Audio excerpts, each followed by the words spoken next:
Hey everyone! I can happily say that I'm now home for the holidays, meaning that I'll be focusing a lot more on the channel over this next month, so you can expect a lot more regular videos from me over the coming weeks.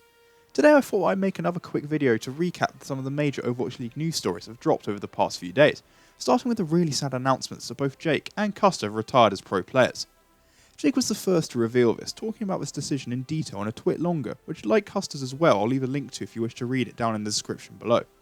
Of course, following the departure of Pine last week, with this announcement coming quite soon afterwards, a lot of people are feeling rather down right now, even if it wasn't too surprising given Houston's recent DPS pickups and Jake's increasing interest in the scene outside of playing. Many of you I'm sure will have heard the news already, but what I will say in particular is that whilst he may not have achieved the level of success he may have wanted, Jake has been an excellent ambassador for the Overwatch League scene thanks to his great character and personality. Whilst 2019 may not have played to his strengths in terms of the meta, he clearly showed over the course of 2018 that his Junkrat in particular, but also his Pharaoh, are really strong in helping the Outlaws to some very impressive results, and as such, it is sad to see him go, even if I wasn't too shocked by it. Custa's retirement on the other hand did, at least for me, come out of nowhere. I've surprisingly seen a number of people both on Twitter and Reddit come up very critically of Custa's play. Whilst I would agree he mechanically isn't the best main support in the world, I think many people have missed where his greatest strengths lied, his personality and leadership.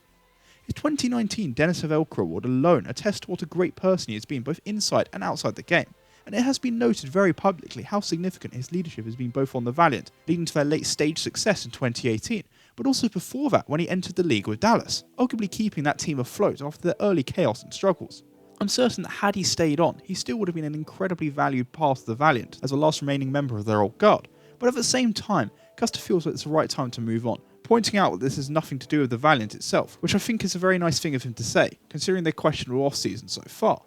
But all the same, as now the third player within a week to retire, and a fan favourite no less, his retirement initially was certainly saddening.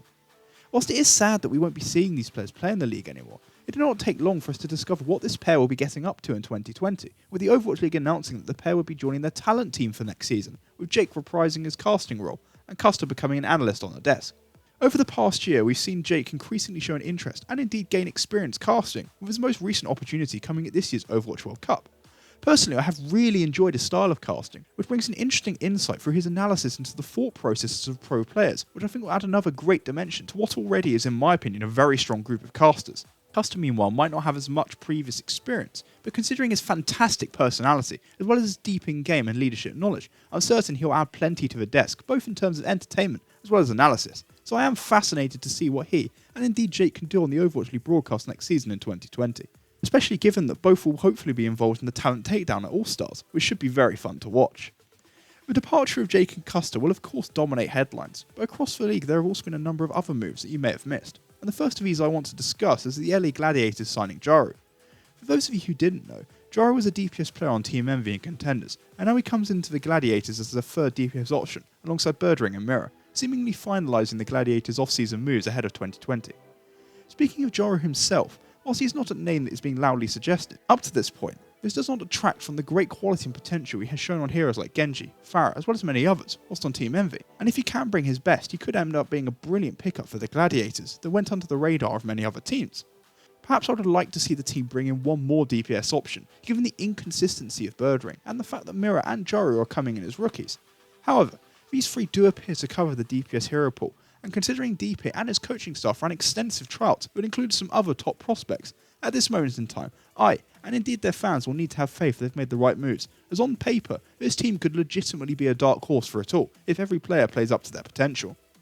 In terms of player moves, I'm afraid to report that's all we've had over this past week, as it looks like most teams have fully settled on their rosters for next season, although there have been a few coaching staff and other staff changes that I'll briefly let you know of now.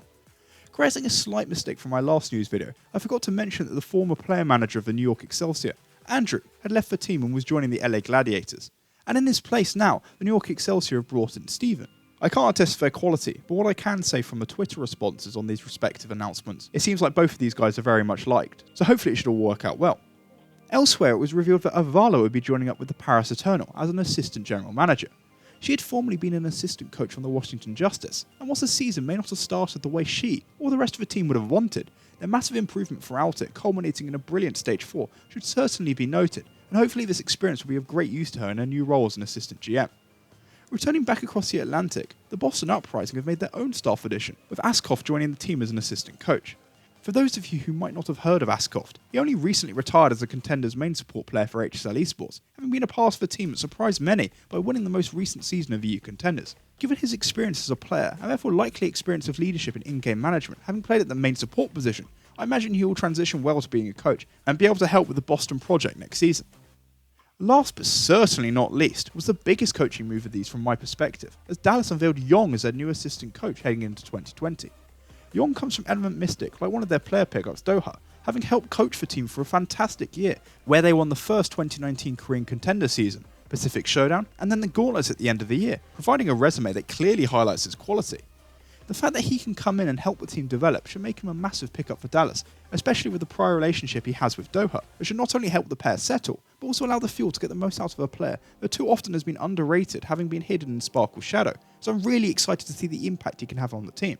For now though, that's all I've got in the way of Overwatch League news, so if you have made it to the end of the video, I'd like to thank you for watching. As promised, I've been hard at work on my MV Apex Season 1 video, which I hope to have finished by Sunday or Monday, so look forward to that. You'll see me more regularly upload over this Christmas period. So if you have enjoyed, please like, subscribe and follow me on Twitter so you don't miss out. And I hope you enjoy the rest of your day.